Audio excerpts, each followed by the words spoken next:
20 segundos primero.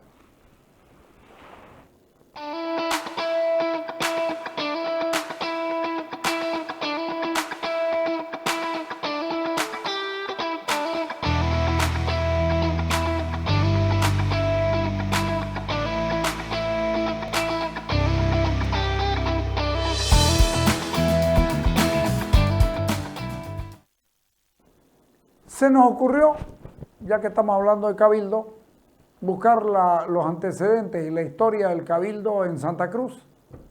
Doña Paula Peña, no hay nadie que la supere en esto, dale.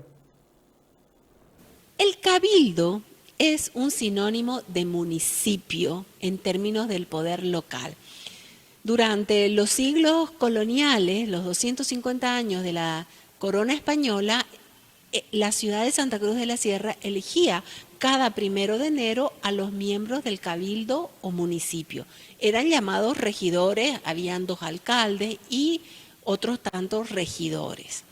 Los cabildos podían ser cerrados cuando los miembros del consejo trabajaban a puerta cerrada o abiertos cuando se pedía la determinación de los ciudadanos. Las llamadas a cabildo abierto en la ciudad de Santa Cruz de la Sierra, capital de la gobernación del mismo nombre, fueron muy frecuentes. Fue un cabildo también el que el 24 de septiembre de 1810 destituyó al representante de la corona española y fue también el cabildo del 14 de febrero de 1825 que proclamó la independencia de la gobernación de Santa Cruz de la Sierra. Sin embargo, con la creación de la República de Bolivia, Bolívar instruyó la eliminación de los cabildos o municipios. Es decir, que la Constitución de 1826 prohibió la elección de los miembros del municipio. Quien va a restablecer el régimen municipal va a ser el presidente José Miguel de Velasco cuando promulgue la Constitución de 1839. Y a partir de ese momento, el régimen municipal irá avanzando de tal manera hasta que llegue el año 1952, cuando el MNR otra vez cierre los municipios, elimine la elección de concejales y de alcalde, hasta 1985, que gracias a las luchas cruceñas se restablecerá el régimen municipal. Sin embargo, la práctica del cabildo abierto, es decir, de preguntarle a los ciudadanos su opinión o su parecer en temas fundamentales, va a haberse mantenido en Santa Cruz hasta el presente. Por ejemplo, fue un comicio, como se llamaba en ese momento el cabildo, que determinó que Andrés Ibáñez sea prefecto en tanto y en cuanto el presidente Daza nombre nuevas autoridades. Fue un gran comicio en junio de 1921 que lo llamó también el presidente del Consejo Municipal para ver qué hacer con el tema del ferrocarril o nada, como el cuadro que tengo en mis espaldas. En enero de 1951, el Comité Pro Santa Cruz, creado un par de meses antes, llamó a un gran cabildo abierto por un problema grave que tenía Santa Cruz, que era la falta de combustible. Santa Cruz no tenía diésel, pese a ser el departamento que producía los combustibles en toda Bolivia. En ese cabildo se determinó una huelga general o paro cívico que duró alrededor de 5 días hasta que se restituyó la venta de diésel en Santa Cruz. Con la llegada del MNR, como dije, se eliminó el poder municipal. Va a ser el cabildo la forma que utilizarán los ciudadanos, la sociedad civil, para manifestarse y hacerse oír. Así fue el cabildo del 30 de octubre de 1957, que decretó el paro cívico del 31 de octubre. En el paro cívico va a morir el joven Jorge Roca Pereira, y así sucesivamente va a ser el Comité Pro Santa Cruz el que llame a los cabildos abiertos.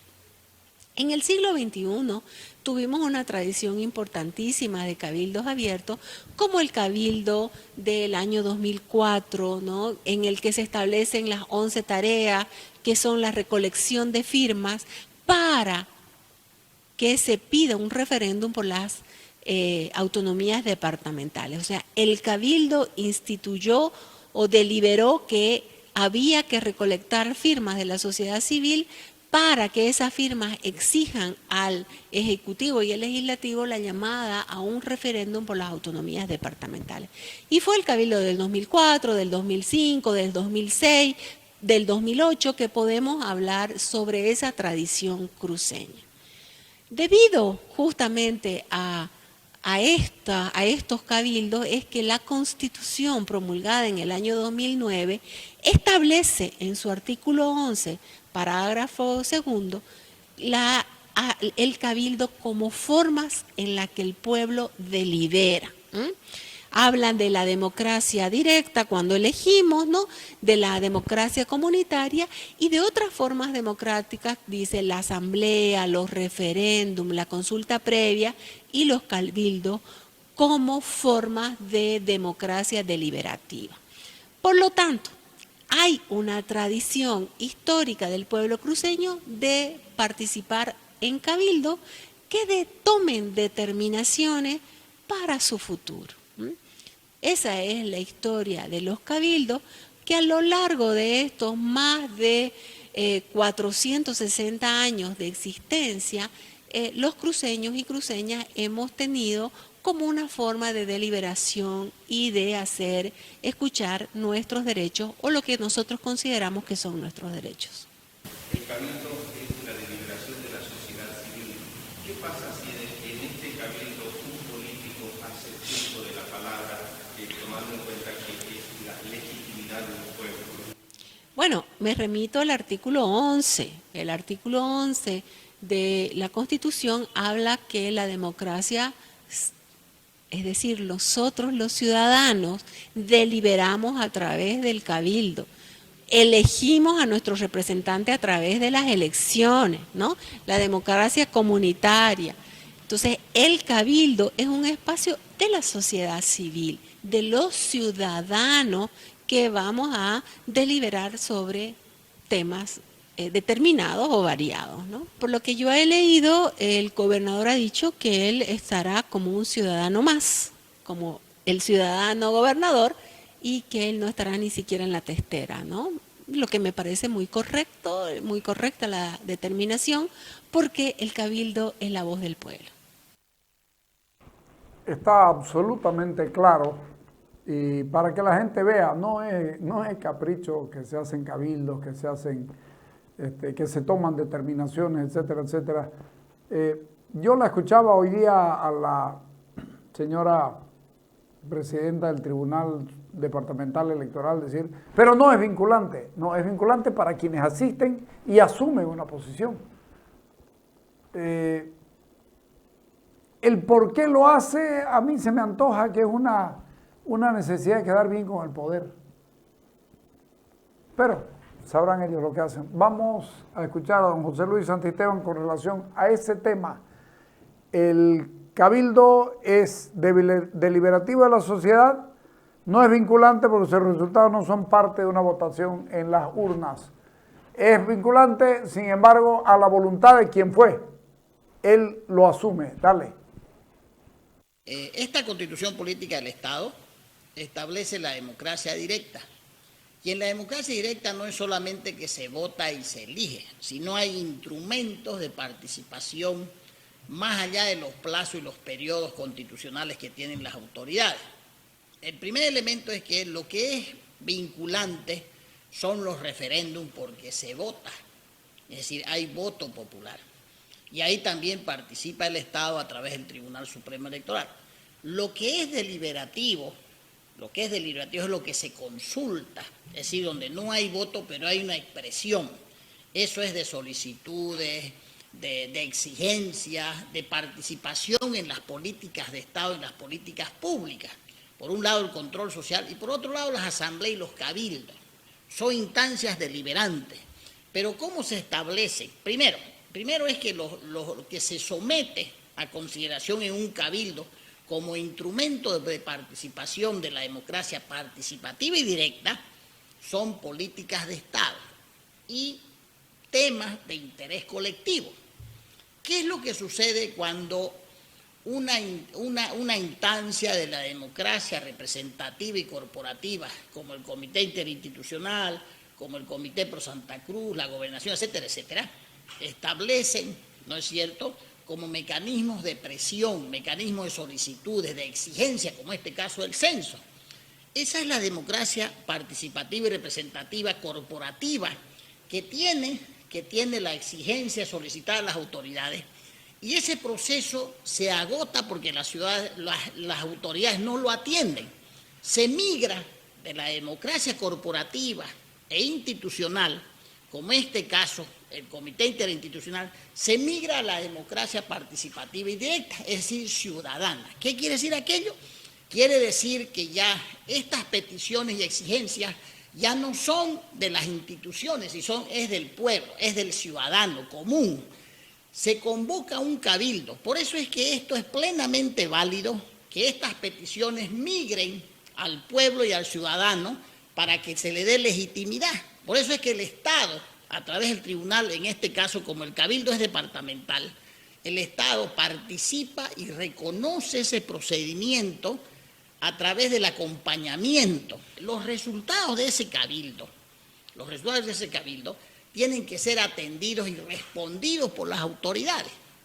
¿Qué quiere decir aquello? Como no son vinculantes, porque son en referéndum hay temas que se pueden tocar, temas que no se pueden votar y temas que se pueden votar. Aquí el cabildo es abierto a las políticas de Estado, son exigencias. ¿Qué pasa si las autoridades no lo atienden? Y podrían decir que nos interesa pues el cabildo. Aún hay informes, porque hay un procedimiento especial, aún hay informe del Tribunal Departamental que va a acompañar, es un reconocimiento del Estado, y este tribunal informa a las autoridades, empezando desde el Tribunal Supremo Electoral, a todos los órganos del Estado en base a las preguntas que se hacen y los resultados. Informa que esos son los temas que se han tocado, se han aprobado o se han rechazado, y si se han aprobado tienen que darle respuesta a la ciudadanía. En este caso del censo se ha planteado como tema esencial y principal el censo, reforma judicial, avasallamiento de tierra, abrogación de la ley 1405, el tema de otros temas que también se han planteado como probables temas que el cabildo los va a abordar, o puede ser que de ellos escoja alguno. El otro tema, padrón electoral limpio, etcétera, etcétera. Y son varios temas, protección de áreas protegidas, sobre el narcotráfico, etcétera, etcétera. Entonces, a partir de ahí, que se legitimiza todos estos pedidos, ese cabildo asume medidas y acciones. Si las autoridades no los atienden porque no tienen voluntad política, se aplican las acciones y las medidas. Por eso es que el Tribunal Departamental legaliza, valoriza ese procedimiento de la democracia directa para que sean atendidas las peticiones por las autoridades. Esto es tan importante porque Santa Cruz es el pionero en las grandes transformaciones y aplicaciones de los movimientos, o sea, ciudadanos, sobre temas que son de interés no solamente de Santa Cruz departamento, sino de todo el país. Es el primer cabildo que va a ser legitimado, mejor dicho, legalizado, acompañado por el Tribunal Departamental Electoral para que se informe a las autoridades. Es decir, hay una migración de la democracia representativa corporativa a la democracia directa y participativa de los ciudadanos. Entonces, tan importante que en Santa Cruz será el primer cabildo acompañado, legalizado por el Tribunal Departamental Electoral y en los procesos de política de Estado, porque el censo debería ser una política de Estado. Si estuviéramos viviendo un Estado institucionalizado, no estuviéramos haciendo cabildo ni haciendo paros, etcétera, etcétera. Estuviéramos cada 10 años haciendo censo normalmente y cumpliendo la Constitución en sus resultados y la ley también en materia de distribución de recursos. Al legitimarse por los ciudadanos las solicitudes, ya no es determinada institución, ni el gobierno va a seguir asumiendo excusas de que es político y de que es determinada autoridad, de fulano de tal, etcétera, etcétera. Entonces, hemos avanzado y nosotros hemos promovido ese procedimiento. ¿Cómo es el procedimiento? 10 días hábiles lo hemos solicitado, antes desde el 15 de septiembre, al Tribunal Departamental Electoral, porque hay un protocolo electoral aprobado por el TCE donde le indica cómo realizar cabildo. No es como uno quiere o como uno le da la gana. Primero, prescinde del carácter político el cabildo, es enteramente ciudadano. Segundo, plantea uno una batería de temas que tienen que ser políticas de Estado, pero esos temas no son cerrados. Hay una agenda de quienes toman la palabra, de quienes hablan, la representación de esos ciudadanos. Como no puede hablar el 1.000.000 de personas o las 500.000 que vayan, hay una representación ahí. Pero los ciudadanos igual individualmente pueden expresar. Entonces, eso es la constitucionalidad de los cabildos, son las exigencias, las necesidades ciudadanas que agotan una instancia, ¿no es cierto?, solicitudes y peticiones, como este caso el censo, por ejemplo, y el cabildo es la máxima expresión ciudadana y legítima de esas peticiones. Entonces, tan importante no es porque no sea vinculante, si vinculante es lo que nace del voto popular, directo, en las ánforas, y deliberativo es lo que nace de las peticiones, por eso están las asambleas departamentales y los cabildos. Entonces, eso es lo que está ejerciendo Santa Cruz. Reitero, esto es tan importante histórico porque es el primer cabildo que será acompañado en temas de política del Estado, porque eso es el censo, eso es la lucha contra el narcotráfico, eso es la protección del medio ambiente, eso es la protección de las tierras productivas, eso es la protección, ¿no es cierto?, del derecho político a tener un padrón electoral limpio, es eso lo que se está planteando, pero no son, reitero, no son temas cerrados. Se ha puesto esa batería de temas para que vea, porque es la exigencia del protocolo electoral. Usted decía, en el cabildo pueden expresarse el ciudadano, instituciones que representan a la sociedad, pero no políticos.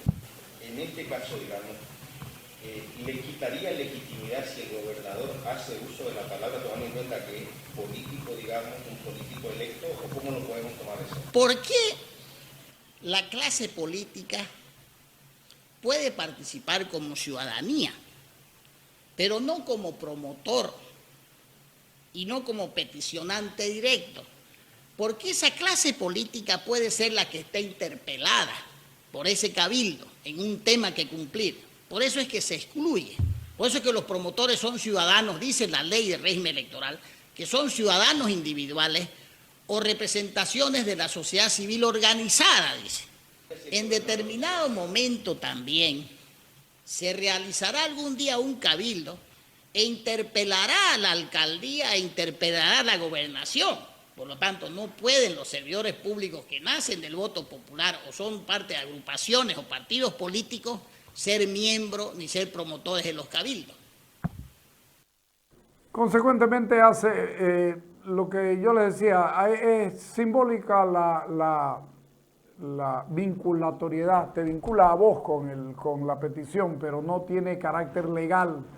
Lo legal es lo otro, es la elección, y lo marca muy bien, la verdad que no hay para qué meterse en más, y hace bien el gobernador en no ir, es decir, en no subirse por nada del mundo, porque puede deslegitimar el asunto. Vamos con una nota más, ¿sí? ¿O hay corte? ¿Hay un corte? Ok, vamos al corte, dale.